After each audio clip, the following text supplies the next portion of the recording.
And it's the start of a new week. Hello there, you're watching The Pulse on the JoyNews channel. Coming up this afternoon, bondholders have another 2 weeks to make up their minds on whether or not they will sign on to government's debt exchange program as the finance minister extends the deadline to the 31st of January.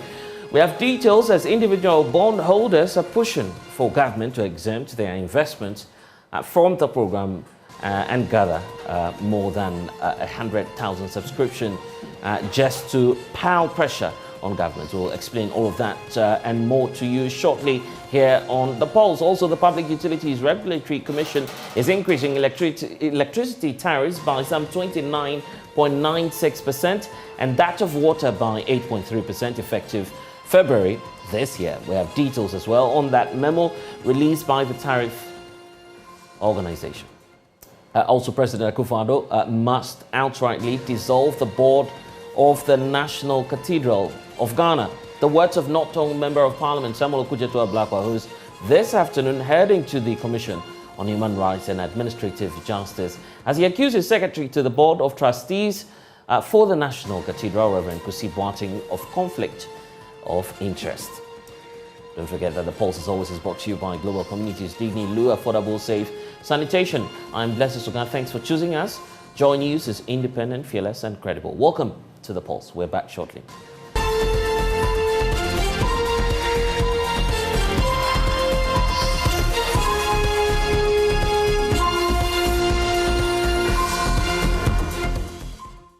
Well, we're starting off on the economy. Bondholders have another 2 weeks to make up their minds on whether or not they'll sign on to the debt exchange program after Finance Minister Ken Ofori-Atta announced on his Twitter handle today that the deadline will be moved from the 16th of January to the 31st of this very month. Well, what you have on your screens right now are excerpts of the indication we're getting. It indicates that the government has taken the decision to extend the expiration date of the domestic debt exchange program from Monday, the 16th of January, which is today at 4 p.m., to Tuesday, the 31st of January 2023. So that will be the new deadline, and that will be expiring at 4 p.m.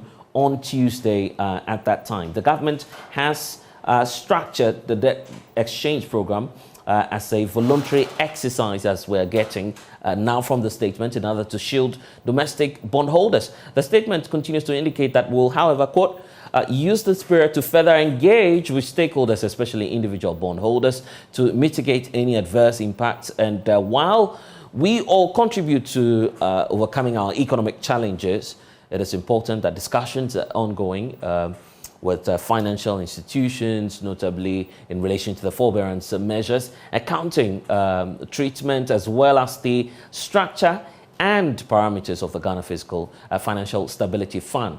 Now, following the first announcement of the domestic debt exchange program on the 5th of December 2022, the government entered into an advanced discussion with multiple stakeholders. These discussions resulted in the amendment of the terms of the offer, which was announced on the 24th of December last year to expire on the 16th of January 2023. A successful domestic debt exchange is critical to the advancement of our economic recovery progress and process, and therefore it is in our common interest, according to the Finance Ministry, to, quote, make it work. So that's the statement, the latest we're receiving from the Finance Ministry on this. Despite the extension, pressure is continuing to mount on government to exclude some holders in the program. The Pensioner Bondholder Forum, Individual Bondholders Forum, and also the minority in Parliament are pushing for government to abandon plans to include their investments in the debt restructuring program.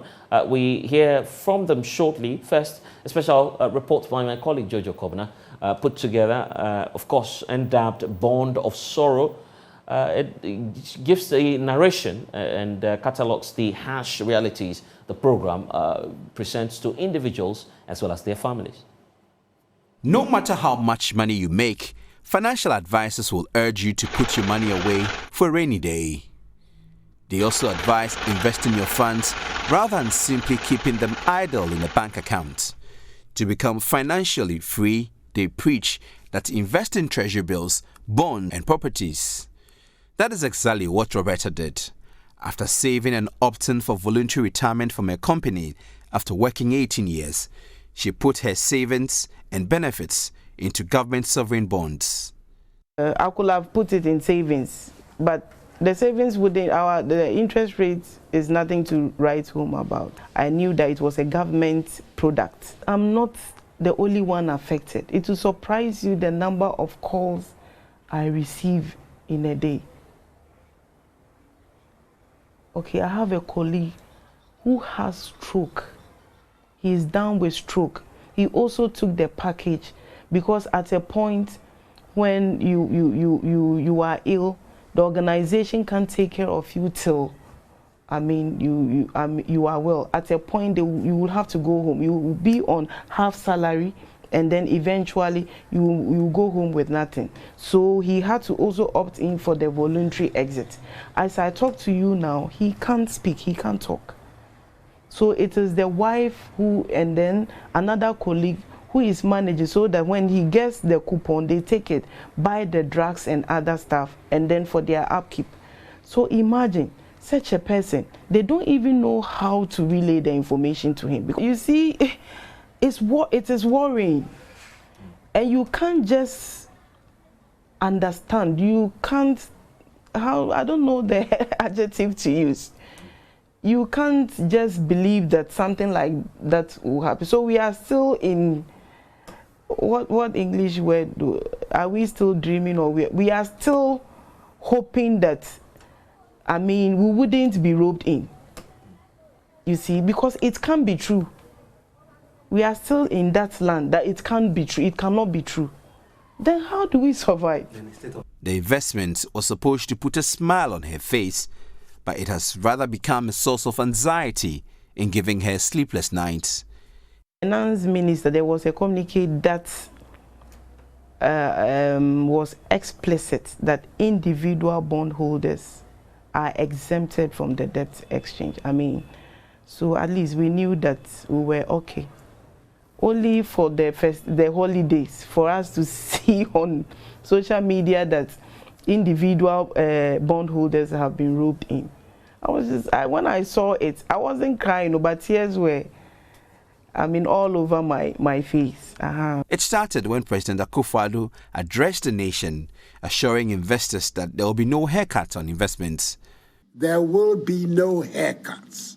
Mr. Larry Jage, a retiree and also a bondholder, said he felt reassured when the president spoke. Subsequently, Finance Minister Kenneth Ofori-Atta said individual bondholders will not be part of the debt exchange program, and that set his heart at ease. In fact, I was impressed. And then subsequently, I am disappointed, especially in the leadership of this country. These are people who assured us that there will be no haircuts, number one. They assured us that individual bondholders will not be involved. If you juxtapose this in the general political representation of the past, that they will never go to the International Monetary Fund or the World Bank and the other institutions, you don't know who to believe again. But on the eve of Christmas, the government made a U-turn. The government modified its 137.3 billion cedis domestic bond exchange program to include individual bondholders. Although voluntary, it was more like take it or leave it. Government bonds has been a trusted partner all this while. But we are in a very difficult situation that if we don't work together to redeem the market, we may all crash. And that is where we are. It's like when you are sick and you have to take a bitter medicine to get better. It's difficult to take the medicine, but as you drink the bitter medicine, by the next day or two, you begin to get well. This is where we are. We understand the difficulty or the pain, as you put it, that they may have to give up something in terms of losses on their interest, but at the same time, they are helping to build a strong bond market for the future. The president's cousin, Gabi Ochiridako, tweeted, "If the no compromise situation to it wins, then what has been achieved? It may lead to national debt default. So what then happens to the value of your bonds after? Potentially worthless. If participation is low, we jeopardize resolving the economic crisis and hardships." This has sent blood pressure spiking. And it's scary. They don't care whether an old man dies because he cannot buy or purchase his drugs. They don't care. Even government officials don't care. They are on air. They don't seem to care because they are riding in their four wheels bought by fine money. Many of these bondholders, who ordinarily would not speak publicly, called into Joy FM studio to vent their frustrations. Why can't you be very specific and tell us that if you don't participate, you lose your money? Then some of us will commit suicide rather than go through the pain. I'm 66 in March, but I know friends who work in the public service who are doing nothing presently.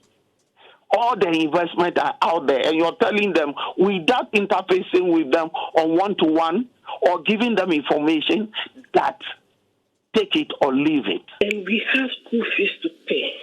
Our oldest is 16 years old. And we have twins. Our oldest and our twins, they are 3. As I know, we've not paid their school fees. And that's our only livelihood. I don't even know how we will survive if they include us. You say your husband hasn't been talking. No. How has this affected him? He barely sleeps at night. He barely talks. Even if you want to have a discussion with him, he hardly responds. I'm young. I don't want to even lose my husband. Please. The contention of the individual bondholders is that government failed to communicate with them, but is rather giving them ultimatums. They have bonded together to fight the government for their inclusion in the debt exchange program. Senor Hossi is a convener of the individual bondholders. Why do we really need to disrupt so many lives in these difficult times when inflation is already eroding value, when people are actually struggling for jobs and parents, even in pension, are actually feeding their own children who have graduated? Now, how insensitive can we be at this time of things? And in all this, government never consulted individual bondholders. Many say they would not relent in their efforts to fight government on this. But I will get my money. I won't wait 15 years. Even if it means going to the courts and stay there forever. It's clear that we either have to save lives or die trying. There's no other option.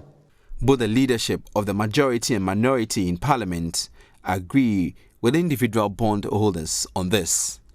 Maybe the minister himself making the decision or making the statement at the very outset was not in full control of all the facts, maybe. And that is why maybe I support the cause that, and well, I keep repeating that nothing can take the place of further consultation, deepening and broadening consultation for people to have a buy-in, because it's about livelihoods, it's about life. 16th January 2023 is the deadline for individual bondholders to agree to be part of the debt exchange program.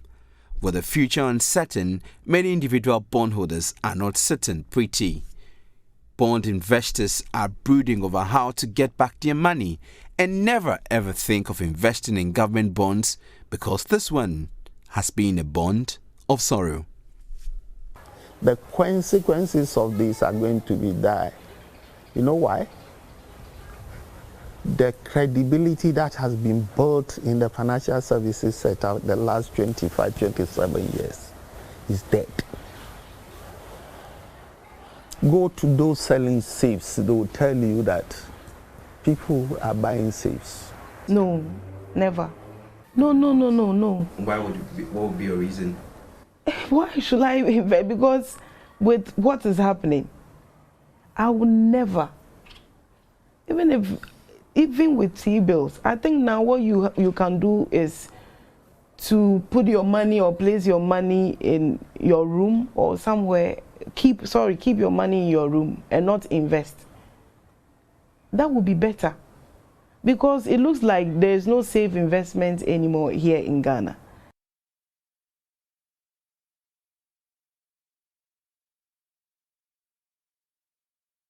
A very sad story then.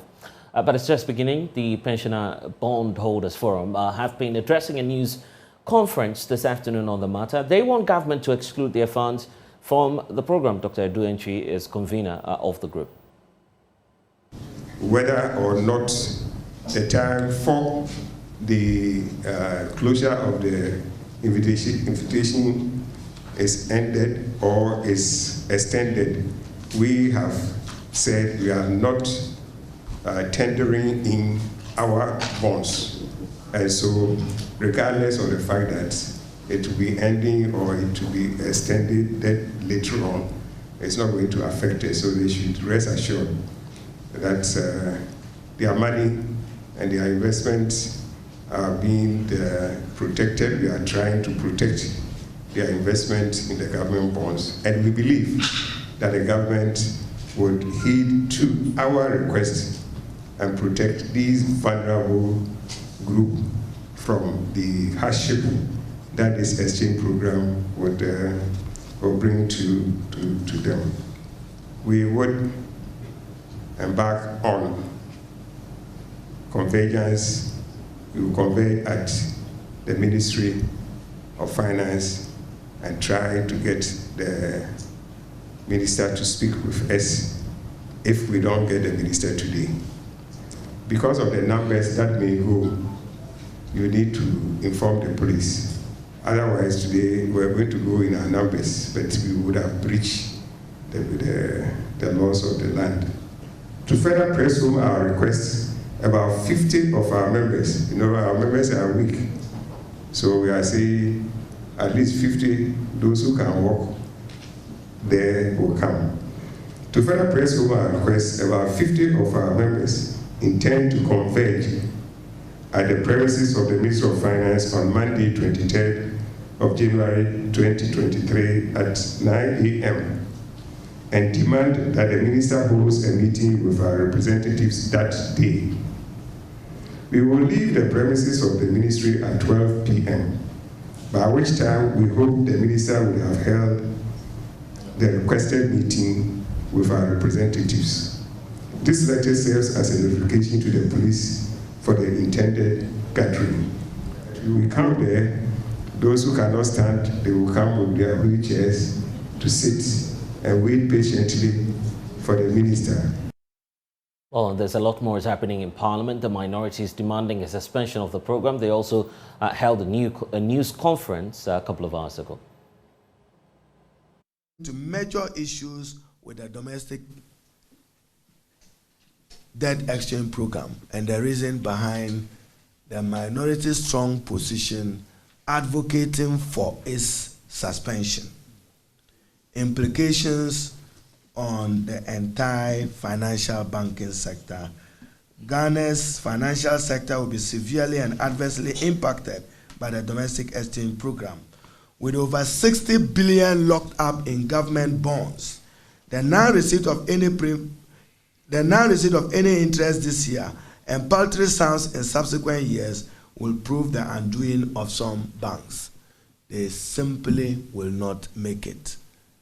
They survive on interest, on what they are holding on to. In the case of state-owned banks, as much as 70% of the annual revenue comes from their investment in government bonds. There is one of the state banks, it has not even published its annual bank statement in the last 3 years. The minority will still run after them to show respect to the law establishing them and their requirement to fulfill that. Not paying them any interest in 2023 will effectively sound the death knell to these banks, with these attendance consequences on depositors and employees who would have to be laid off, including those who own the money they are holding on to. Restructuring domestic debt will undermine the health of the banking sector, since capital adequacy will become a major challenge. Another justification why we are calling for the suspension of the debt exchange program. Pension funds will suffer a significant drop in value, especially Tier 2 and 3 pension payouts will drop further from their already low levels. We are assured that pension funds will not be affected. Thanks again to this minority, then led by our ranking member on finance, when we insisted an isolated pension for special attention and exclusion in the debt exchange program. Now, effects on individual bondholders. The inclusion of individual bondholders in the domestic exchange program, contrary to initial assurances from both the president and his finance minister, will all but wipe out Ghana's middle income status and impose high suffering on them, their families, and their dependents. So how come that initially they themselves were convinced that individual bonds will not be affected? What explains the sudden U-turn? We demand transparency, and they are simply not transparent, even in the way they are managing this particular matter. Yesterday, about 1.3 million affected individual bondholders petitioned Parliament for a reversal of the government's debt exchange program. Another justification of our position that the initiative be suspended. This must be the largest and voluminous petition in a single matter ever presented to Parliament in our country's history. It is inconceivable to accept that individual bonds will be affected by a domestic. So in view of this, we in the minority call on government to immediately suspend the domestic debt exchange program and engage more comprehensively in consulting stakeholders and the Ghanaian people. We call on all stakeholders that probably they can consider a national economic dialogue on the state of the economy, and in particular the domestic exchange initiative or program. How do we work it? Probably the consultation and council will guide us as a country how to walk out of this imminent economic crisis. And you see, they are still working arrogantly. And news coming in, instead of telling Ghanaians that they have suspended the debt exchange, they are announcing a second extension to 31st January. It will help them. Let them be told that it will help them. They should suspend it, thoroughly engage and consult, called an emergency economic crisis forum, bring together heads and experts in economic management. The consequences ahead of Ghana is dire should we fail to get the executive approval of the IMF between April and June, where we sit as a minority, contingent on a plausible failure of this debt exchange program. The IMF may not happen, and its consequences on all of us and the future of our economy in the next 3 to 5 years will be a walking, sorry state of the economy, with its consequence on employment, livelihood, and cost of living. We will embark on a nationwide roadshow to foster deeper understanding of what they are doing. So very soon, we'll deploy our teams into the region to appreciate the level of the economic crisis and their inability to manage it. So far, the campaign by individual bondholders has gathered more than 100,000 subscriptions so far. So let's broaden the conversation here on the polls. Joining me now via Zoom is Dr. Eduenchi, convener of the Pensioner Bondholders Forum. We also do have others who will be joining us and when we have them. But Doc, let me welcome you first of all to the program. The last time we were engaging, you were confident that indeed you were going to obviously negotiate your way through with government and get the way forward. How is that looking like now, knowing that the deadline has been extended? So I think once the government has extended this deadline, we believe it has extended it so that we can complete or we can do the necessary engagements and consultation and come out with a final position. And I believe the final position will include a total exemption for the pensioner bondholders, as has been done to pension funds. So aside the total exemption, if government by the 31st, through your engagement, is deciding to put another proposal on the table, what's the level of concession you're able to make on this? No, the level of concession, we have said, and we keep on repeating, that there is no difference between the pension funds in the hands of the individual and the pension funds yet to be given to the individual. So there is no room for concession. We want to be treated the same way as the funds that are supposed to be given to people are treated. Somebody is coming on retirement today or next week. Her or his fund is not affected.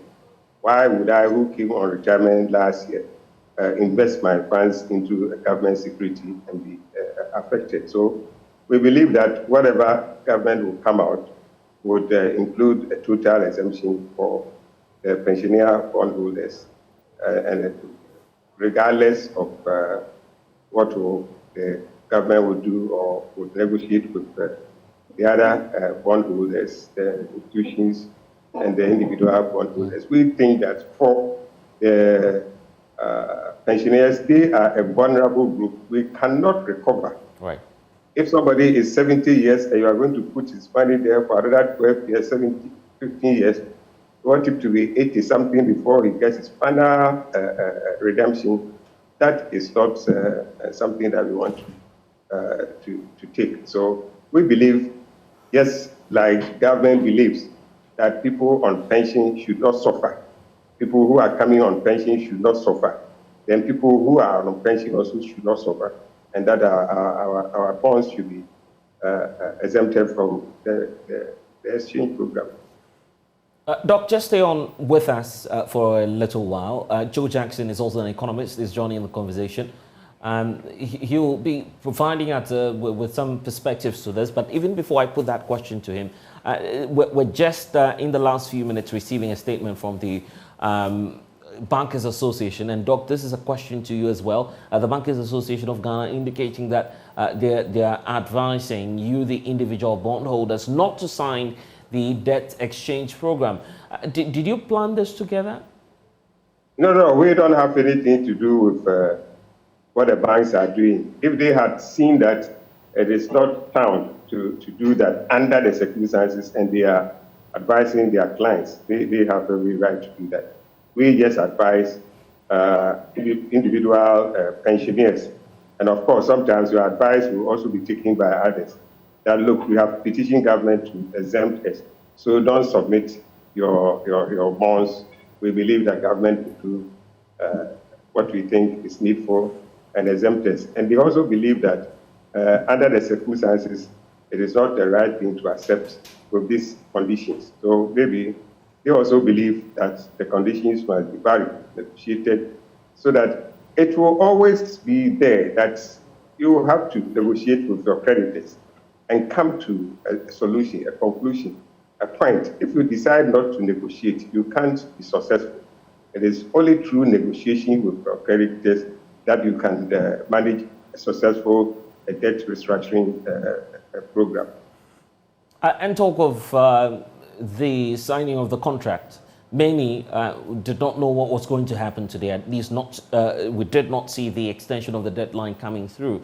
Are you aware, or otherwise, if any of your members has signed on to the program already, or if you're picking up intel about the possibility that some people are signing? We are talking for all retirees across the country. Somebody hasn't even heard us. And people who have heard us might have heard even late, maybe until last week when we had our press conference.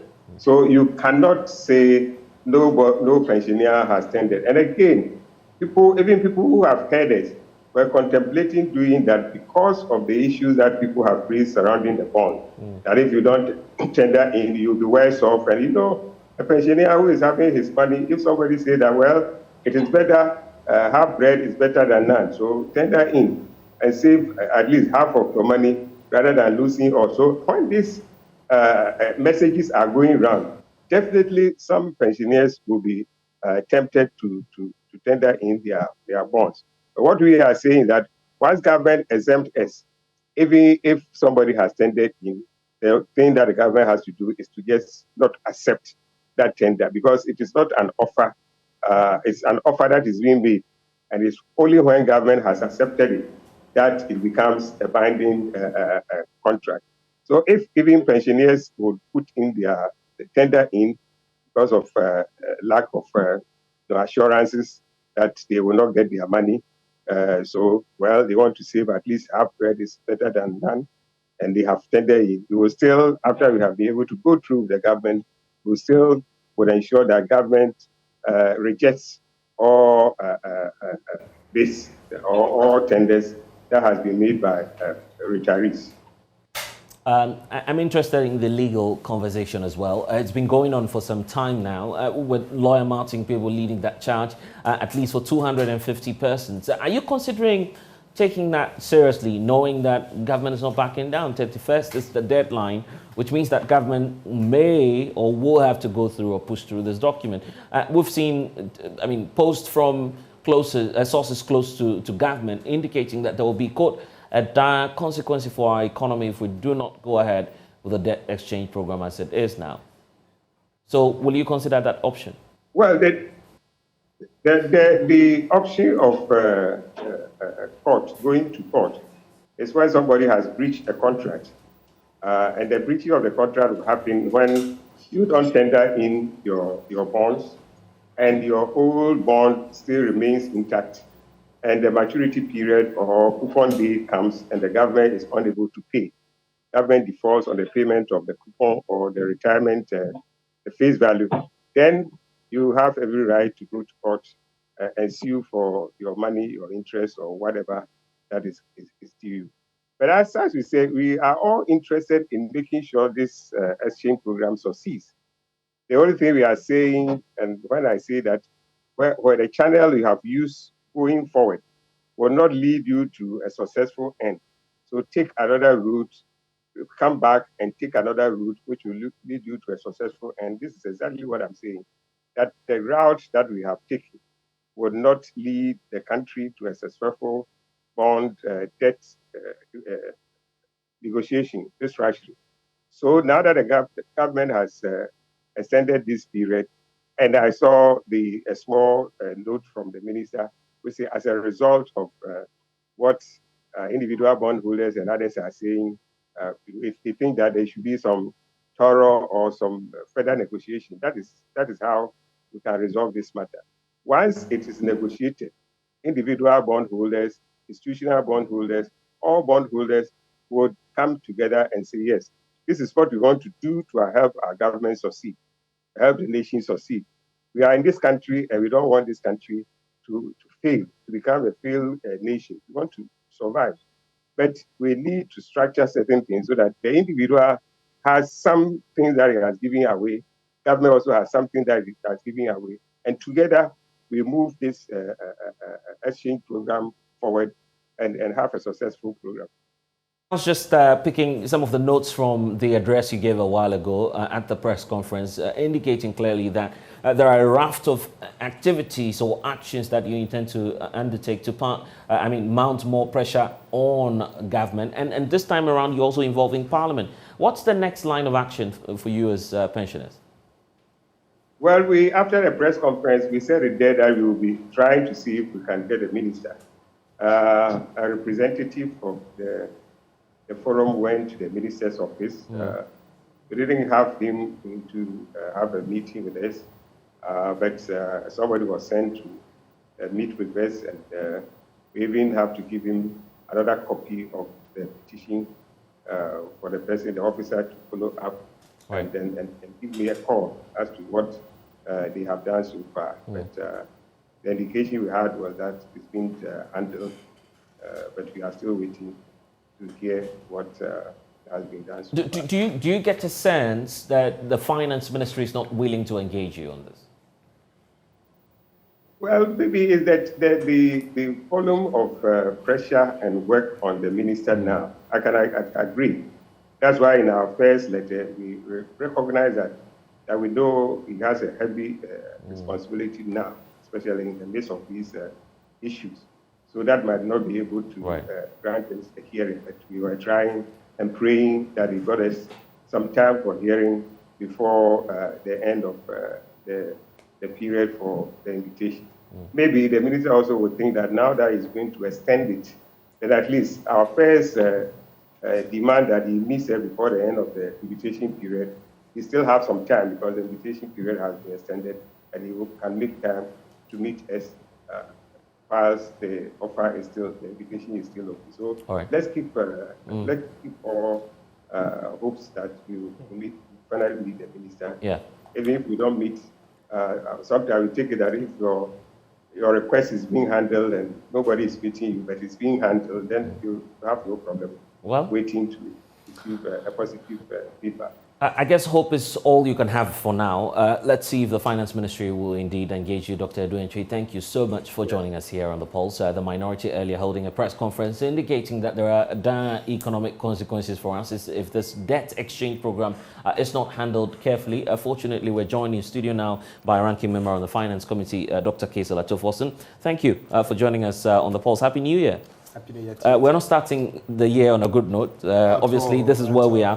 What do you feel is accounting for that deadlock between government and the individual bondholders? I think it's lack of engagement. Okay, you cannot take someone's money without the person's consent or some form of engagement. Ghana obviously will not be the first country in the world.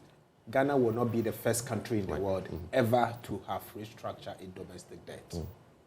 In fact, we are the first country in the entire of Africa ever to restructure domestic debt. But there are best practices across the world. Jamaica, in the year 2003, restructured its debt.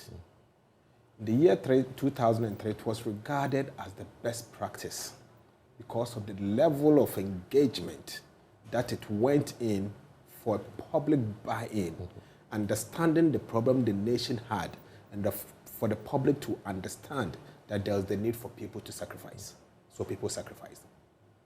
In the case of Ghana, there's little engagement. We called earlier for an economic dialogue for us to appreciate the magnitude of the mess that we are in. Government refused. They've been engaging people piecemeal without telling them the nitty-gritty. Can you believe that prior to the budget, even Parliament is not aware of what is going on? There's no official statement before Parliament to debate what is going on. No MP is aware officially about what is going on. But you were informed, as contained in that document, that there would be a debt exchange program. They said they would do some debt exchange program. But the details as announced outside of Parliament is not before Parliament. That is one. Number two, it is only until December 25th, the Christmas Day, that a press release was made by the Ministry of Finance suggesting that individual bondholders will be included.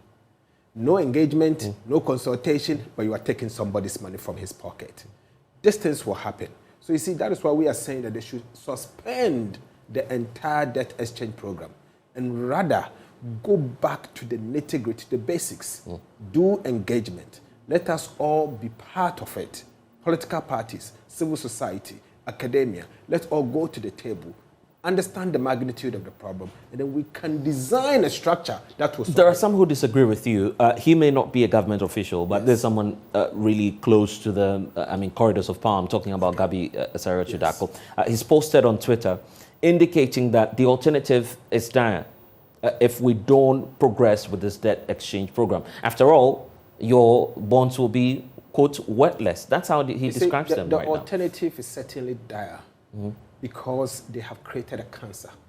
The problem was resolvable. We could resolve the problem. In fact, we could have easily remedied the situation if we have dealt with the problem earlier. Today, we have encountered a cancerous situation where the country will have to go through some form of chemotherapy in a form of debt restructuring. But we need to know what type of debt restructuring we are going to do. And even before you go through debt restructuring, we need to understand the level of pain people are going to go through. Don't take people's money by force. On the same Twitter page, they are among themselves, they are fighting. A colleague, a member of parliament from their side has also tweeted on Gabi's post saying that you could have engaged. If you had engaged, this wouldn't have happened. So you see, the trouble here is that the foundation of lack of engagement is destroying the people of Ghana and our livelihood. So we should be careful. There may be no alternative. But question is, the first, now who caused them? Two, why are you not engaging? Is it the only option? We need to understand. No, here's the fear, that if we don't go ahead and speed up the debt exchange program, there may be a serious problem on our hands. Simply because if government continues to compromise, we've seen that with the labor unions, when they said, well, don't go near our pension funds, we won't agree on that. Government eventually compromised. Some say this was going to be the alternative, then following on the individual bondholders. If we compromise, and I'm using that word, quote and unquote, as a nation, on the individual bondholders, hypothetically speaking, what should be the next step or option for government in this situation? We are missing the point. The first point is that what is the magnitude of the economic crisis the country is facing? If restructuring is the only option, what are the mix of debt restructuring we need to go through? And if that is ABC that you need to go through, who in particular are you going to take the person's money? And what sort of engagement you have to engage the person? There's no engagement on this matter. Yet you need to take people's money. So you want to take my money without telling me. Yeah, but if we don't... Okay, so what's the minority position? And that's what we need to understand. Is it the case that, well, you could go ahead, take individual bondholders and their funds, but do that while engaging them, or you are totally averse to the idea of touching individual funds? So first of all, we are saying the country needs a proper engagement on the magnitude of economic crisis we face, so that we can get a proper buy-in and to resolve the problem going forward. Because we know something must be done. That's the first point. Second point, we do not believe that domestic debt restructuring is an option. Because so you don't believe in the program domestic debt restructuring is an option. You can do some form of external debt restructuring where you target commercial and bondholders, and then also you target bilateral bilateral loans. But domestic debt restructuring is a no-go area. We have said that domestic debt restructuring is like a surgery. You only do it knowing very well that it can save your life. But if you're not too sure, don't try and kill yourself, because the repercussion can be very severe. We have seen countries going through debt restructuring. In the end, we saw what happened. For example, we have a country that the nation is going through sovereign insolvency stress. In other words, the country is bankrupt or broke. Today, what the government is seeking to do is only to transfer the burden of insolvency from government level to the private sector, to individuals and to banks. Is that what we want? If care is not taken and Ghana goes through this, what will happen is that a lot more middle class will become poorer. The rich will become poorer, and we will not have anyone in this economy as middle class. The pizza eaters and the ice cream eaters will all go away. Number two, banks at the end of debt restructure, the financial sector will have to collapse again.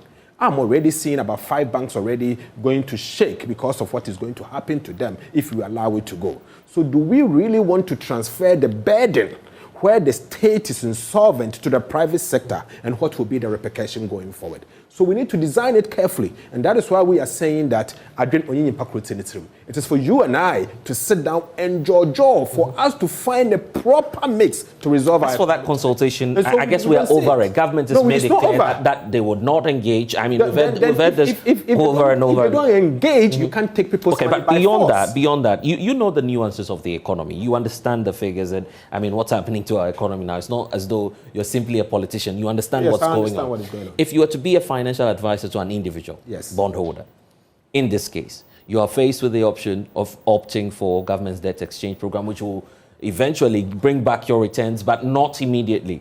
And the alternative, which is going to court. You're suing a sovereign, and the implication is that government could say, well, I'm not giving you the money. I would take my chances, because government, I believe, cannot decide to unilaterally take my money without my consent, and for that reason, I will not sign on to it. I will take my options if I'm an individual and a bondholder.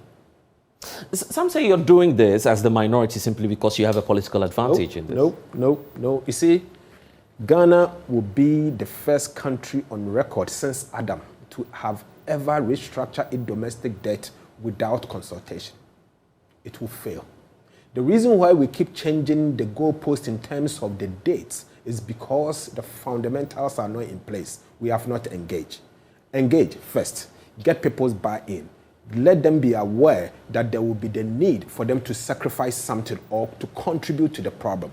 Other than that, this will go nowhere, I can assure you. We'll come back in the next 2 weeks from today, and we will also notice that the government is seeking another deadline. They will keep changing the goalposts until that kingdom come, until they go back to the basics. The basics must be right first before you can have parliamentary oversight. You have that power, even as minority in parliament, at least seeking some answers from the sector minister, the finance minister. If the House resumes, what set of actions are you likely to take? We are going to do one of two. Either invite the minister to brief the House on the happenings with our debt, and then also file an urgent question for the Minister of Finance to answer to Parliament why Ghana today is bankrupt and what steps he's taken to ensure that the country comes out of it, and why he has not engaged even the elected representative of the people, and he thinks that he can go this alone. Because let me tell you, he's restructuring Ghana's debt, not his personal debt.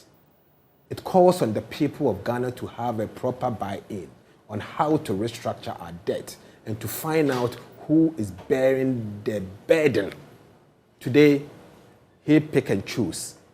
I'm hearing even cabinet isn't aware in some extent. Whether they are aware or they are not aware, I see them as one government. They've messed this country up so badly that we all need to get involved and help resolve the problems. It's not up to him alone. The very person that, took this country into a point of no return, a bottomless pit, is telling us that he's taking us out at the time that they are not taking any action to cut down government expenditure. We need to be aware of this. We need to get involved. We need to be sure that they are taking Ghana through the right procedure for us to be able to come back to a proper debt sustainability and a healthy economy. We are not seeing that. And so we will get involved in the coming years. Late last year, the finance minister indicated that some of these fiscal, reforms and policy measures we're seeing was leading to one end, which is the IMF austerity program, which we intend to assess the fines by the first quarter of this year.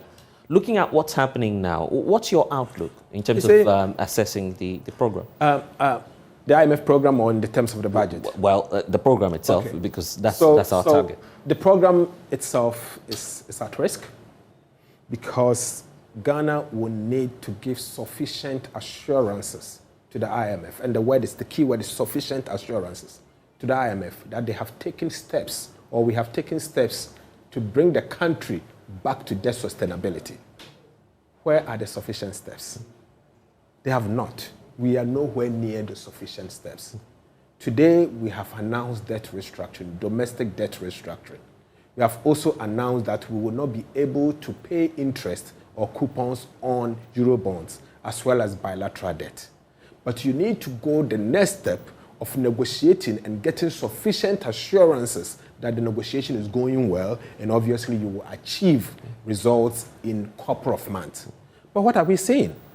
We have seen a president and a government that since they announced the IMF program, not proper engagement has been done. Proper engagement has not been done, and as a result, we are seeing the outcome. So where do you get the sufficient assurances? I can confidently see clearly that Ghana will not be in a position to get an IMF program by the first quarter because of what is happening. Because what is happening does not give him the confidence for me to project that we are on the path of getting an IMF program in the first quarter. Let's only pray that by the second quarter, the government will understand the need to do proper engagement and to move this country into a proper path where we can be able to give the IMF sufficient assurances that will bring back our debt to sustainable limits. And very finally, you were pointing out to the infighting that we're already witnessing. well, that's how you choose to describe it, between rank and file of the NPP and some of your colleague MPs after today's press conference, indicating that, well, this reinforces the call that you made late last year for the finance minister to go. Is this necessary at this point to go back to those issues and to try and pick and choose whose fault it is that our economy is where it is today? Okay, first, the MPP MPs are very hypocritical. They failed to join us because the forum was for us to impeach him or to remove him through Article 82 of the Constitution. We are members of Parliament. We work with laws. The Constitution and the Standing Order is clear. They failed to join us. They prefer going out to say that the minister must go. They don't mean it. It's only politics. But let me tell you, our minister responsible for finance must leave and to give this country an opportunity to recover. Because, my brother, the truth is, he's the very one who actually drove this country to the bottomless pit, to a point of no return. You can't be the one who destroys the economy and be the same person claiming that you are going to take the country out. In my village, we have something called reckless drivers, driver banza. This driver banza, if you are in a car and you see a driver banza driving you to a point of no return, what we do is that you tell the driver to stop, and then you give the opportunity to a competent driver, someone who's not reckless, to take you to safety. That is what Ghana needs. We need to get this driver banza to stand out and allow someone with competence hands to take Ghana to safety. That's what we need as a country. Until he leaves, the same person that has destroyed my livelihood and coming to take my money, you want the same person to sit and tell me that, hey, bondholder, pensioner, even though I've destroyed your livelihood, please give me the rest of your money, and in the end, you'll be fine. Is he going to get the confidence of these guys? No. No. So you see, it is time for him to go, give the country, the finances of the country, to another person who I believe will actually have the confidence, the kind of competence, and also the sympathy of the people to say that I'm not the one who caused it. Help me to resolve it for all of us. And I'm sure at that point, we will be able to salvage this country. Well, that's the immediate term. In the short term, in about 2 years, the general elections is next. You're on the ticket of the NDC. Correct. Your party says you are the alternative. Correct. I'm just wondering how, for instance, if indeed the NDC forms the next government, you'd be able to deal with such a crisis like this? We can. I mean, as I'm telling you, you should understand that this is a country, this is a government that have introduced a set of policies that they've so attached to, and these policies has actually driven the country's economy aground. First of all, you have to unwind these policies, but because they are so emotionally attached to the policies and they only believe in the politics, they don't want to unwind these policies. Cut them off. They have a policy of one problem, one loan. Every single problem they think they should confront it with one loan. That is recklessness. Okay, this is a government that has introduced the largest size of government in the history of this country. Go to the office of the president and see the number of staffers there. They need to cut it. So government need to lead by example by cutting down on expenditure and remove some of these flagship programs that is actually producing nothing. And by cutting down expenditure and to ensure that they will rake in enough revenue and to improve the primary surplus, and to use the primary surplus to reduce the debt going forward. I'm sure at that point, that government will get a sympathy of the ordinary Ghanaian, that government will get a sympathy of the international community, and things will come together for the betterment of this country. So we can tell you that we have a set of policies available to confront the problem head on if given the opportunity today. The people of Ghana will see that the NDC is ready to take us to a level that we'll all be proud of. But let me say this.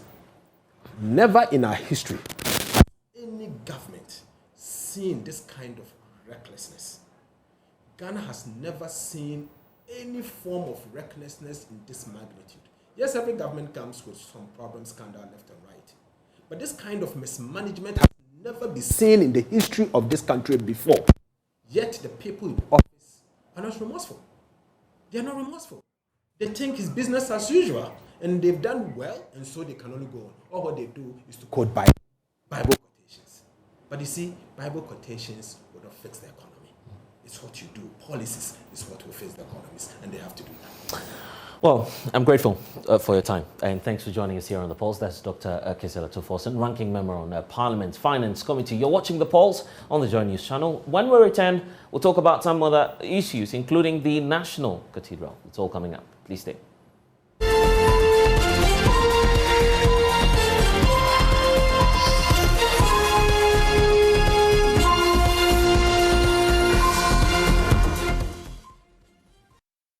Well, this afternoon, the Inspector General of Police is leading a delegation to visit relatives of the police officer who perished with his wife and child after fire gutted their apartment at a police barracks, and that's around Apromase in the Ejisu municipality of the Ashanti region. Sergeant Owusu Asante Befi of the anti-robbery unit of the Ashanti region command, together with his wife, Ya Acha, and their 3-month-old baby, were burnt to death in Sunday night's disaster. Love FM's Nanaya Ojima has more in the following report.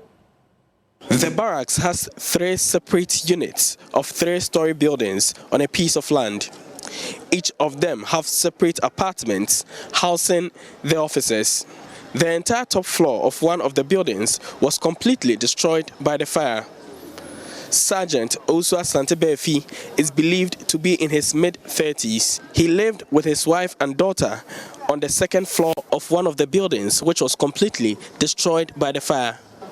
An eyewitness, Emmanuel Edu, says the officer at the time of the fire made efforts to force the door open.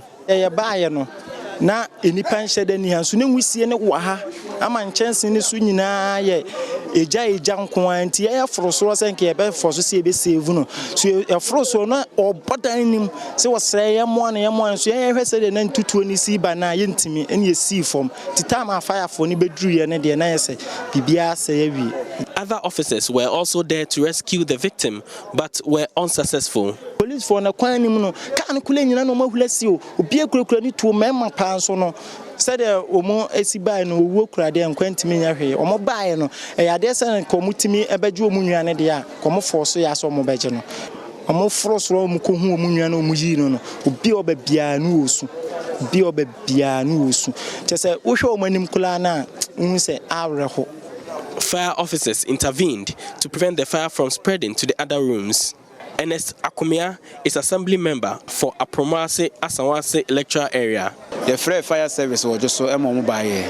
Now, some men from the fire service came in from Ejuso, but they did not have the necessary equipment to douse the flame.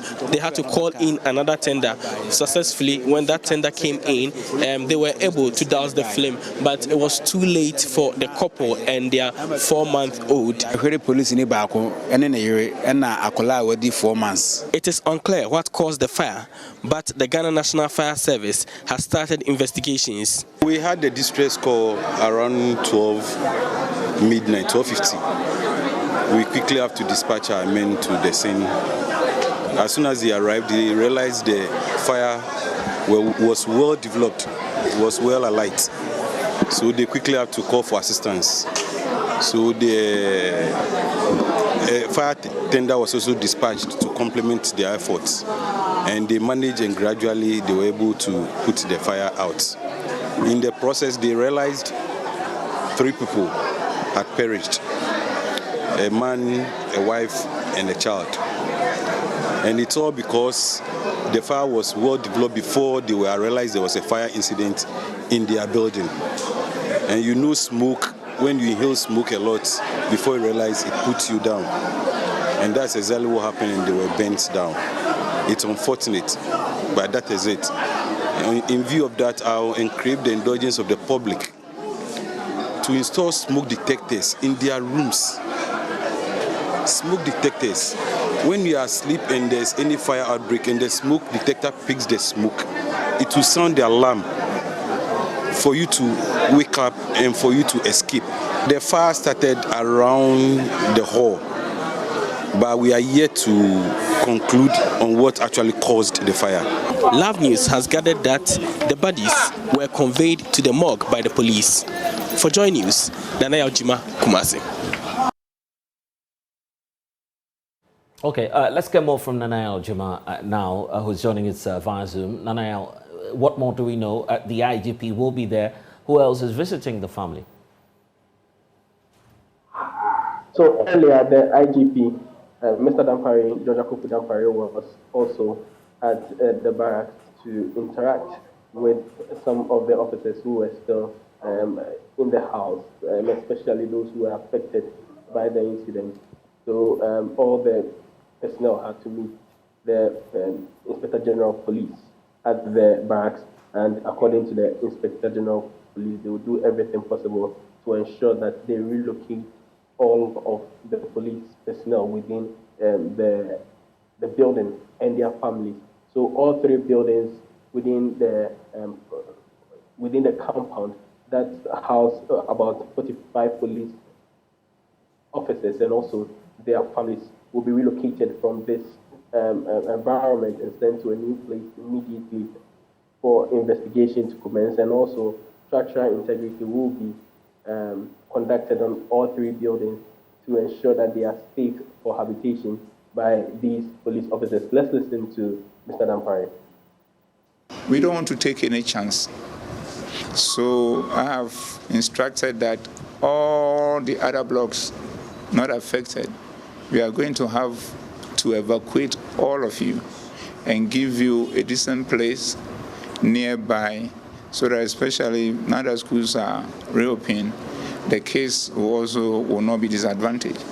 And we are going to work on it now until we get to places of comfort and places that you are also happy to be. Whilst we leave this structure for a complete assessment by structural engineers, by electrical engineers, and all the other experts who can have a very comprehensive examination of the situation for us to know what needs to be done to improve safety within the flats for you to be able to come back.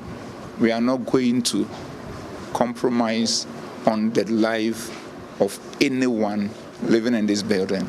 And we are ready to empty the place for a complete assessment to be done and for the structure to be put in shape in a manner that this situation that we happen to experience today will not happen again.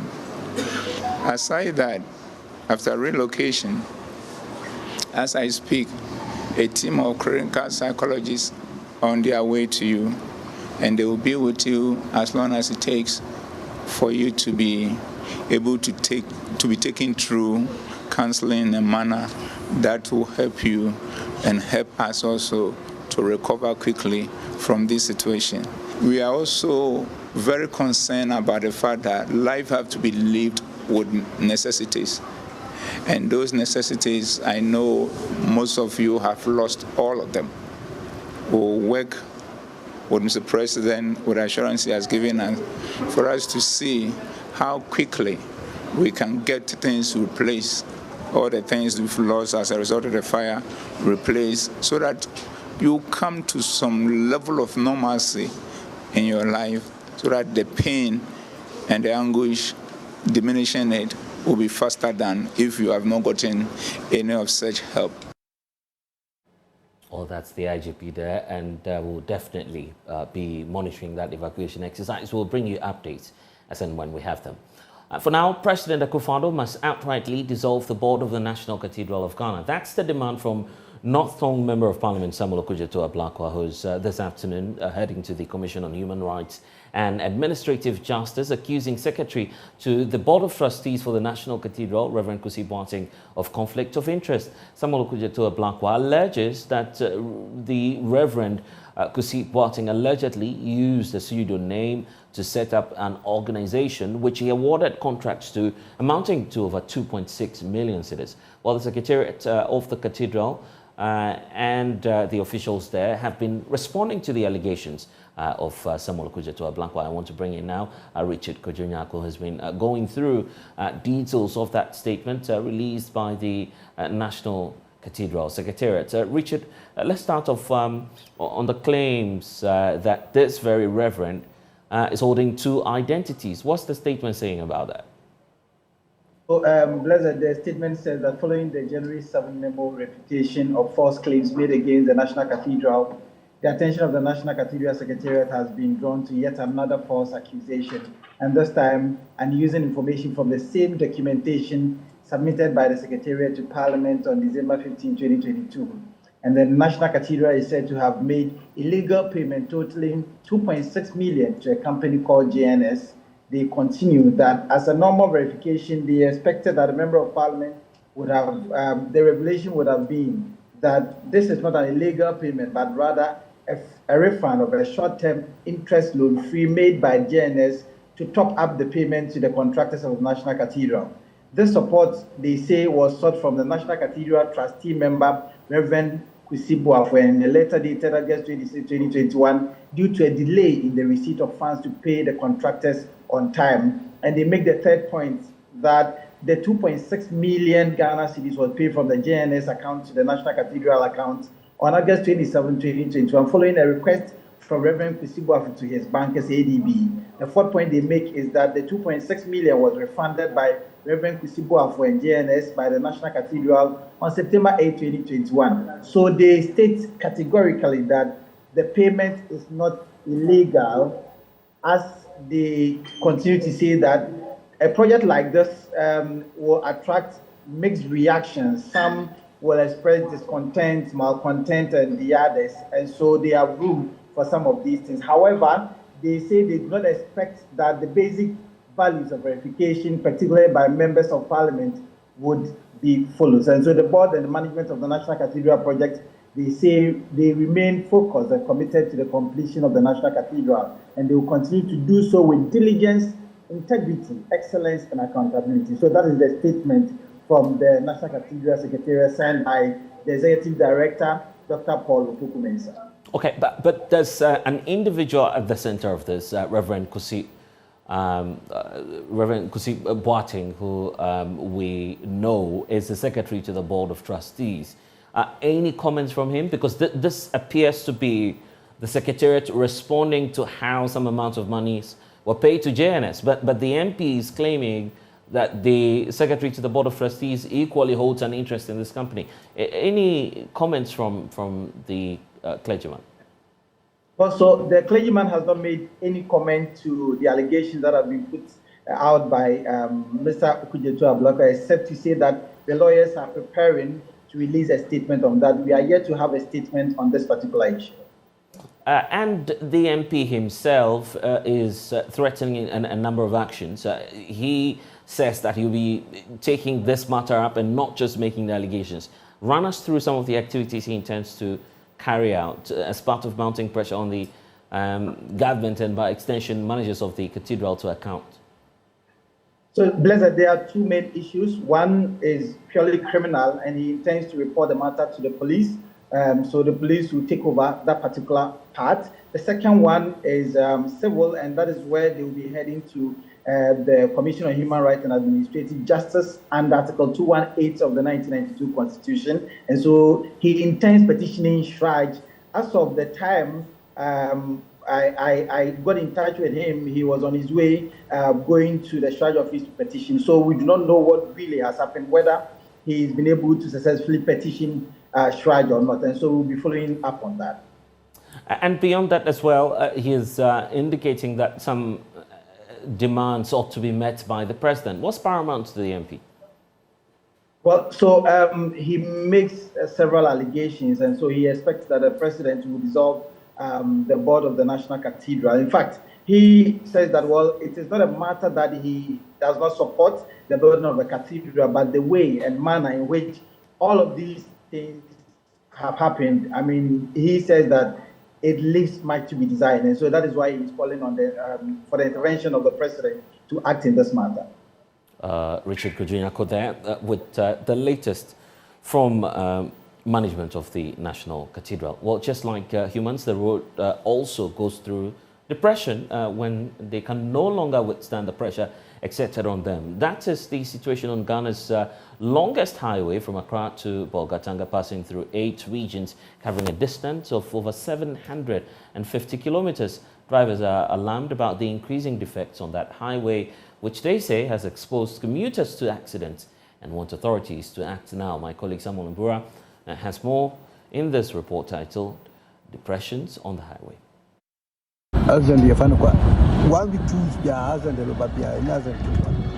Into week be able to me accident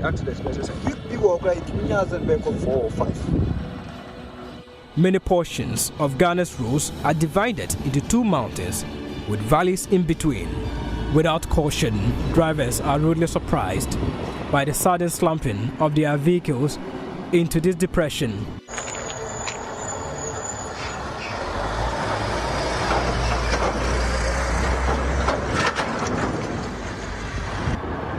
Failure to firmly grip the steering wheels would mean losing control and possibly a fatal accident.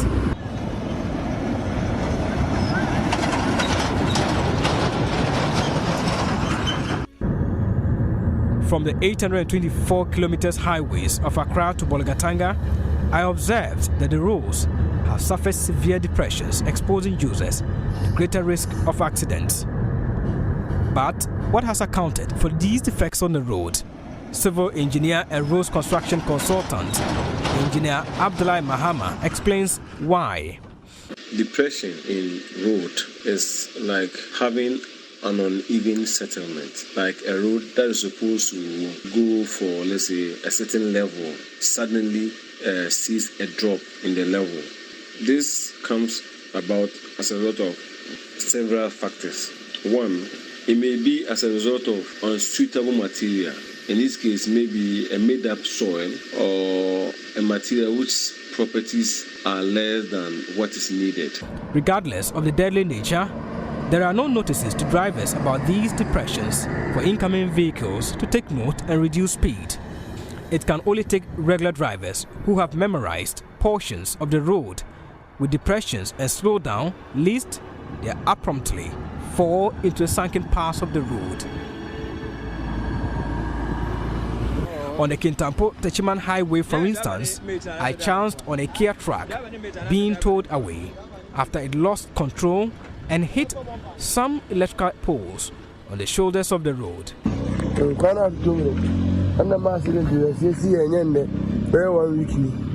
Bad nature of the road has caused this accident involving this truck, we are told. Drivers are really exposed to danger on this road.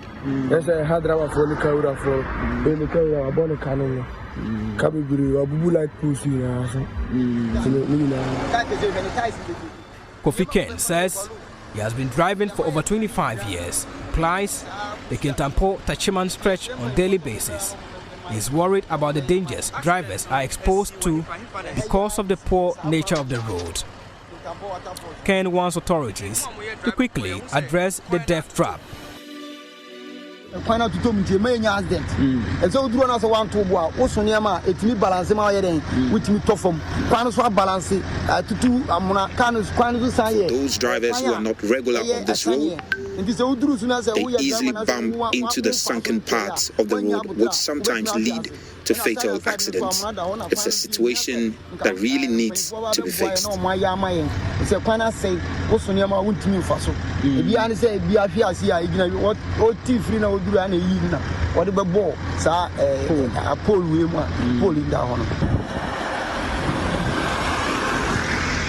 Kweku Asante, another driver, says he observes many accidents daily on a steep curve near the Kintampo waterfalls. Many drivers who are new to the stretch suddenly crashed into depressions, lose control, and then crash their vehicles. He adds that although they have raised concerns about the poor nature of the road, nothing has been done by authorities.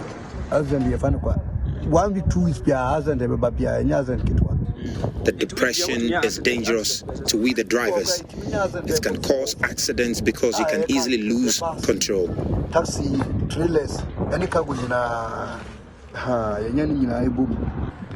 the situation on the Bolgatanga Tamale, Techiman Kumasi and Kumasi Accra highways was no different, as I could observe countless depressed portions of the road.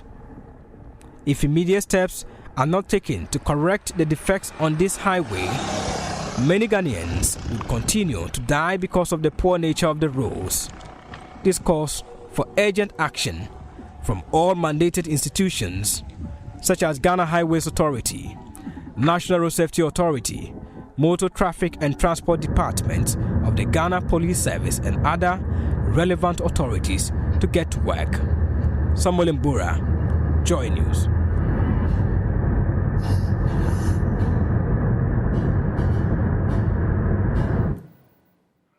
Well, let's sustain the campaign. Abdullahi Mahama is a civil engineer and construction consultant.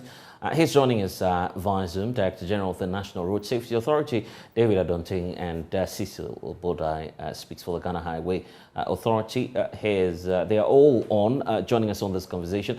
Cecil, let's start off with you because there are a raft of issues that the Highways Authority would have to respond to. But even before I do that, Mr. David Adonting, for the National Road Safety Authority, what's mostly your concern when you have road networks, very important ones such as this, in such a condition as we're finding these ones?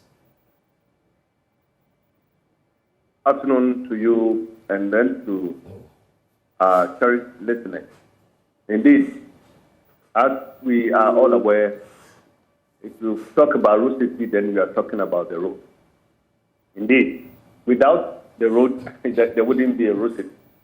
So road infrastructure is a very, very key component of the entire process of ensuring that one is safe when you become a road user. In every situation, whichever endeavor you find yourself in there, you will have to use the road. Even if you are flying, at one point in time, everybody will become a road user.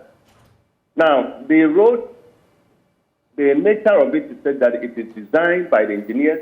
They put in place all the necessary mechanisms to ensure that once you use it, you can travel safely from one place to the other. It has to do with the alignment. It has to do with the roadway itself, with all the safety appurtenances, talking about the road signs, the line markings, the footbridges, the walkways, the drainage. All these things are very, very, very key when it comes to using the road safely. Then, if any of them is basic within the standard of road infrastructure delivery, then it means you are creating a gap.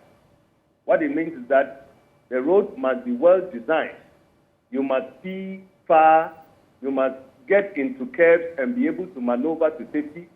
You must be able to traverse a hill or a terrain where you will call it a hill or a mountain. In that case, the gradients and all that must be well designed for a road user to be able to use it very safely. Now, one thing that comes to mind, I think, to a safer road or a good road, as we always think of, is the surface. People judge the road by the surface. When it is smooth, it's asphalted, or it's bituminous surface, then they see that, oh, this is a good road. But from the road safety perspective, a good road or a safe road is that one that has all the necessary safety facilities. You can see it at night, you can run through, you can traverse the road where you would not have conflicts with others. Now, what we see in most cases currently is that we have a couple of the road network where you don't find most of these facilities that we want to see. Some of them, the line markings are faded. Others, the signages are not there for some reason or the other. And then you also come across some pothole roads. It is this pothole that usually people see and they tell me that's a bad road. But you can have the potholes, but at the same time, depending on how you use the road, you can either be safe or not be safe.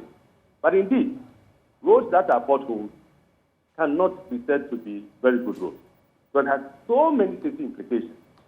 I think that much as we are trying to get our roads safer, we have a little gap. But I know that our good friends from the Ghana Highway Authority, Department of Urban Roads and Federal Roads are also constantly maintaining the roads to a standard where all of us will use it safely to our various destinations and back. At the moment, I must say that all the roads that are coming up appear to have all these safety facilities. But the new roads that are being developed now, we have taken into consideration all the safety features. And so the National Road Safety Authority in particular is involved in the design all the way from the planning through the design stage to construction. There are site meetings that we all visit, we share our opinions, and so our opinions are also respected, and the road agencies do as much as possible to provide all the comments, the answers to the comments that we raise. There are a couple of roads that are coming up that I think that you will see in the very near future how our new roads have been transformed from the past to current. We are now ensuring, working with the road agencies, to now institute what we call road safety audit. With a road safety audit, it is just like auditing a bank or auditing a financial system. We use the road safety eye, collaborate with the engineers, and pick all the bits and pieces that we know in the near future could create problems for us right from the design stage. Now, once we see the design stage, because the principle is that it is easier to erase a line through the design than wait until the road is constructed and then it becomes some huge task by breaking concrete and bitumen and so on. So we start all the way from the beginning, looking at the planning stage, the design stage.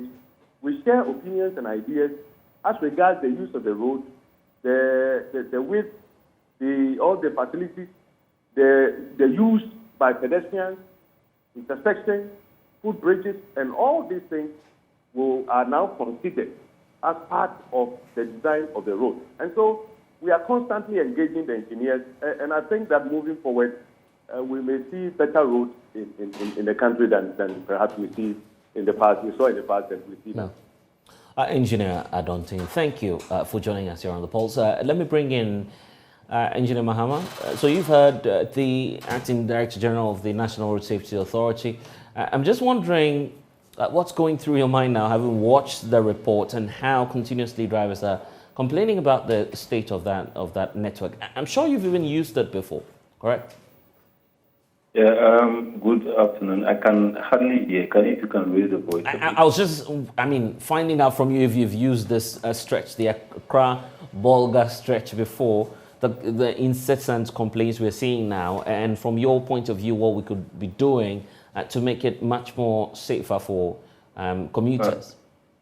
The Bolga Road, unfortunately, I'm not having a TV where I am currently, but because I've been part of this your documentary from day one, I have a fair idea what is happening. But the Bolga Road, it's not the only road that has some of these problems. It is a scattered across the country, and just that tide is pronounced. That's why it's coming to the attention of the media to actually highlight it for discussion. I listened to the road safety officer, and I think an engineer, right, who eloquently delivered most of the things that we might have been saying. My only challenge is that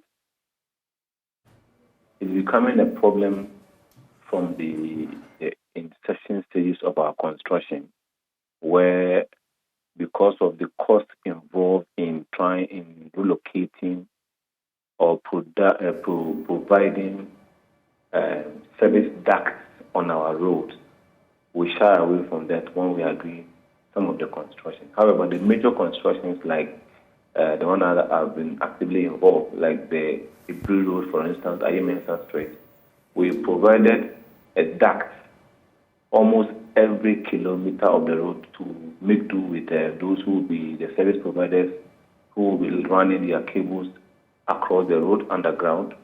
The ECG, the Ghana Water Company, all of them were catered for.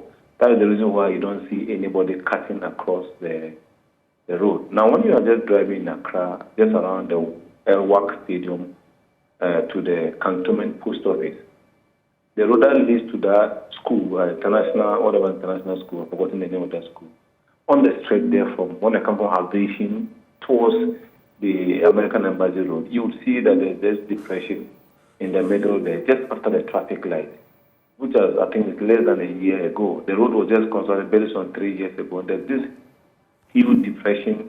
because Ghana Water Company Limited has come to cut across the asphalt to repair their pipe. Why would that be? It's because we are leaving the old pipes within the carriageways.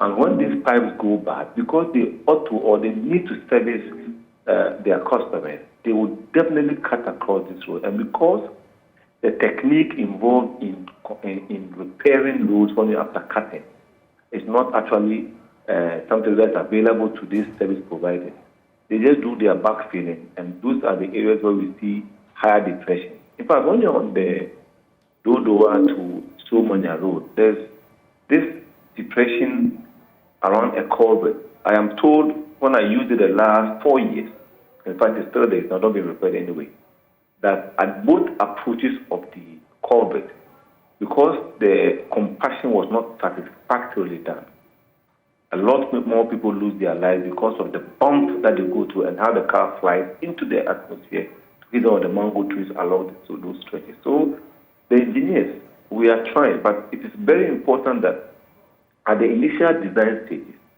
we need to involve all these service providers so that we will be able to get their idea of how they are expanding their facilities, infrastructure along the corridors where we are constructing. And one other thing that I've seen as a main reason why we are confronted with this challenge is that the cost for relocating some of these utilities is extremely expensive.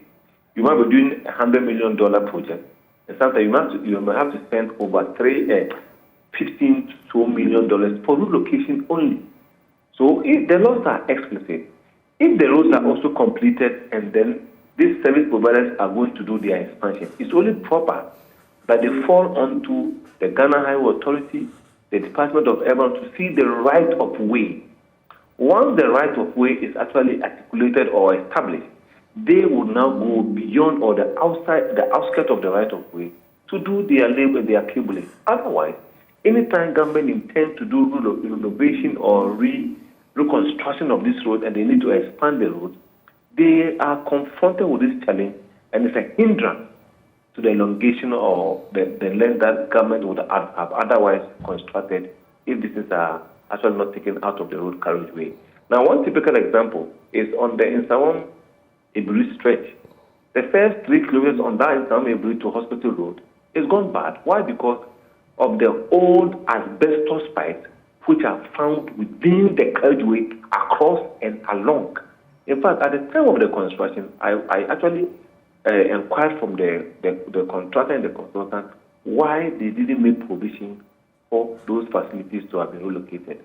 The answer was there was no money earmarked for that one. And I told them, but you obviously know that this is going to lead to problems. And as I speak with you, the first 2 kilometers of the town bypass to Ebri Road is gone bad because almost at every section, the pipes are getting damaged and they are old asbestos pipes more than 45 years ago. So these are the basic things, and it leads to accidents, especially on the highways where we are doing more than 80 to 100 kilometers per hour. These are within the town, so obviously you're able to see them, and then you avoid any head-on collision, or you slow down and go through the depressed areas. And these things are done at this occurs. One of them that occurs outside the service relocation is the inefficient compaction that are done by the contractors, supervised by the consultant. In areas where you'll be doing some gravel and you mix the gravel with clay material, when you do the compaction, there's something we call vehicular compaction. If those areas are done in the interim and you feel like you have not tested it, as the vehicles use those stretch of the road, the vehicles exert their load, and after some time, there's those excessive settlement in this area that brings about these depressions on our highway. When it happens like that, the only thing that we have to do to remedy the situation is to be able to go there and cut those stretch or those affected areas to the width of the compacted equipment, so that when you put the rollers within them, they can actually cover end-to-end compaction, so that before you get to the top, it will flash to the road and you will not have these uncomfortable driving situations when you're on those roads. Well, we're grateful for your input, Engineer Abdullahi Muhammad there. And now the Public Utility Regulatory Commission has announced a 29.96% increment in electricity tariffs. The Commission also announced an 8.3% increase in water tariffs effective the 1st of February 2023. What you have on the screens now are excerpts of that statement, and the details are contained in here. It indicates that the Public Utilities Regulatory Commission has concluded its regulatory process for the quarterly adjustment of utility tariffs covering the first quarter of 2023. The process is in conformity with the quarterly tariff review mechanism and guidelines as communicated in the Commission's August 2022 Major Tariff Review decision. It continues to read that the quarterly tariff review mechanism seeks to track and incorporate changes in key factors used in determining natural gas, electricity, and water tariffs. The objective is to maintain the real value of cost of supply of the utility services and ensure that utility companies do not under or over recover or under recover, which has negative implications for the ability of the companies to supply services to the consumers, and has the potential of causing outages of electricity, as doomsday as we know it, and water supply. So over recovery unnecessarily overburdens the consumers of electricity and water. And so the quarterly tariff review mechanism is meant to ensure that none of the above happens. Now, for the end user electricity tariffs payable by consumers, the Commission considered 4 key factors in arriving at the decision. So what's accounting for all of this is that there were issues relating to the Ghana cedi's US dollar exchange rate. There was the inflation figures as well being considered, and the generation mix, as well as the weighted average cost of natural gas. So these were some of the key factors that were considered in this latest figure that the PURC is putting out there. Well, the National Communications Authority also says that it has granted approval for the sale of Vodafone Ghana to Telecel. Here's what the statement is saying. Well, joining us, just before we do that conversation, we need to tell you about it, that the National Communications Authority is pleased to announce that pursuant to the evaluation of the revised proposal from the Telecel Group, it has granted the approval for transfer of 70% majority shares in Ghana Telecommunication Company Limited, Vodafone Ghana as we know it today, held by Vodafone International Holdings, PV, the seller, to Telecel Group, which is now the new buyer, subject to concessions made by the seller and representations made to the National Communications Authority. It will be recalled that in January 2022, that was at the beginning of last year, the Communications Authority received an application from Vodafone Ghana to transfer 70% of its majority shares held by the seller to the buyer now, which is Telecel. And in accordance with the due process, the authority evaluated the application on various criteria and engaged with Vodafone and Telecel. The NCA concluded that the request did not meet the regulatory threshold for approval to be granted. But following that, the NCA's decision, the buyer, which is Telecel, actually resubmitted revised financial and technical proposals in December 2022, which demonstrated the needed capital investment to extend the deployment of 4G and launch innovative fintech solutions. The NCA found that the revised proposed provided more clarity and certainty in terms of the funding requirements for the acquisition and commitments for the buyer and the seller, which is Vodafone and Telecel. Now, in addition, the buyer, which is Telecel, has strengthened the overall governance and management team and made firm commitments towards meeting the regulatory requirements of the NCA. Now, based on the above, the Communications Authority is confirming that the revised proposal from the buyer, which is Telecel, now meets the regulatory threshold and hence has granted a conditional approval for the transfer of the shares shares from the buyer, in this case Telecel, including the submission of strategies for employees' retention.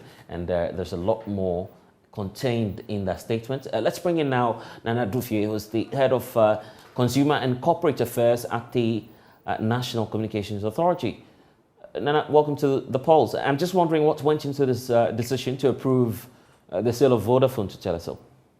Well, we've read a lot, but I'm sure that many will be asking why now, by the way. Okay, so if you recall, somewhere last year, there were news concerning the sale of Vodafone to an entity, and the NTA came out and clarified the air, saying that there was no sale then, there was no approval, because the interested entity had not met certain criteria. Subsequent to that, the NTA received another request, and it's been clarified by the buyer, the interested buyer, and they actually showed to us that it is been able to provide the financial capacity, technical capacity, and then their interest. So based on the new information, the NCA has done due diligence and has approved the sale of Vodafone to this new entity. Obviously, the financial position of Vodafone comes into sharp focus as to why, of course, they decided to sell. Did you go into some of these findings as well? I think it's important to note that these are private transactions, but our role as a regulator is to make sure that the transfer of shares or the sale of one entity to another meets the requirements that the NCA has put into place. We cannot, as it were, go into the nitty-gritty as to the transaction between two private companies. 70% interest in the private hands. Obviously, the last 30 is in state interest. I'm just wondering if you're mindful if this will be helpful to us as a nation, as the regulator. Yes, it's important to know that the government's shares of 30% are still intact and are not part of the sale that is going on. So government still has a 30% shares intact. And it's also important to know that this new entity that is coming to take over the 70% shares that are up for offer has come with a plan to, increase the attractiveness, that is where, of the network, and to make it more interesting within the telecoms industry. We are looking at plans for the new entity to make sure that 4G services are available, expansion of sites, inputs or contributions like actually enhancing the capex and all that. So we are looking forward to a very exciting time. What's the next process from now? At least we know that the approval you're giving is not the final one. Yes. So as we've done the due diligence and I've kind of assured ourselves that this seems to be a good deal, the entity and then Vodafone will now do the right process. They'll fulfill all righteousness by filling. We have an application form, and this is on our website. We have guidelines for mergers and acquisition, and it comes with an application form where they will now submit all documentation and then submit a complete application to us for the process to go through. We will also have a look at how they intend to retain expertise and capacity within the organization, how consumers or subscribers will be managed in terms of communications, and how they will be able to make sure that the company is very attractive both to the user and all shareholders. And we know that there's a huge subscriber base for Vodafone Ghana. What happens to the rights of these subscribers as well? Are you automatically rolling them onto this new platform? Yes, and it's not going to be a new platform. It is still going to be the same company and the same service provider. The new entity is actually going to be using the brand of Vodafone for at least a year. We want to make sure that the communication process is streamlined and there will be no change for the subscriber. That's one of the key things that we are looking at. Okay, then. We'll be on the lookout for that. But thank you, Nana Dufie, who's the head of corporate affairs at the National Communications Authority. Well, that's all we have for you here on The Pulse. Be sure to get updates on that latest deal that we've just announced to you. Check out more at myjoyonline.com. I'm Blessed Sogah.